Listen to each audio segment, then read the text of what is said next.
ನಮಸ್ಕಾರ ಸ್ನೇಹಿತರೆ, ನಾನು ನಿಮ್ಮ ರಣಧೀರ ರಾಂಪುರ. ಇಂದು ನಾವು ತಿಳಿದುಕೊಳ್ಳೋದು ದಕ್ಷಿಣ ಭಾರತದ ಪ್ರಾಚೀನ ಮಹತ್ವದ ಸಾಮ್ರಾಜ್ಯವಾದ ಪಶ್ಚಿಮ ಗಂಗರ ಸಾಮ್ರಾಜ್ಯದ ಬಗ್ಗೆ.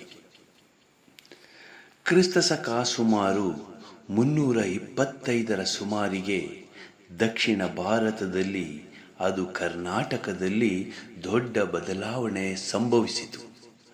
ಆ ಸಮಯದಲ್ಲಿ ಕದಂಬರು ಮತ್ತು ಪಲ್ಲವರು ಇವರ ಪ್ರಭಾವ ನಿಧಾನವಾಗಿ ಕಡಿಮೆಯಾಗುತ್ತಿತ್ತು. ಇದೇ ಸಮಯದಲ್ಲಿ ಉದಯಿಸಿತು ಹೊಸ ಶಕ್ತಿ, ಗಂಗ ಸಾಮ್ರಾಜ್ಯ. ಈ ಮಹಾ ಸಾಮ್ರಾಜ್ಯದ ಸ್ಥಾಪಕ ಕೊಂಗಣಿವರ್ಮ ಅಥವಾ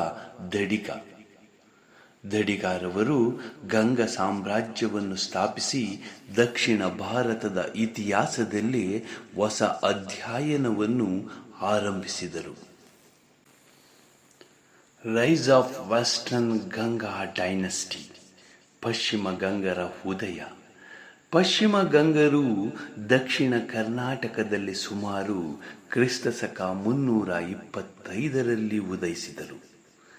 ಇವರ ಉದಯಕ್ಕೆ ಪ್ರಮುಖ ಕಾರಣಗಳು: ಸಾತವಾಹನರ ಪತನದ ನಂತರ ದಕ್ಷಿಣದಲ್ಲಿ ರಾಜಕೀಯ ಶೂನ್ಯತೆ ಉಂಟಾಯಿತು. ಸ್ಥಳೀಯ ನಾಯಕರು ಸ್ವತಂತ್ರ ರಾಜ್ಯಗಳನ್ನು ಸ್ಥಾಪಿಸಲು ಅವಕಾಶ ಸಿಕ್ಕಿತು.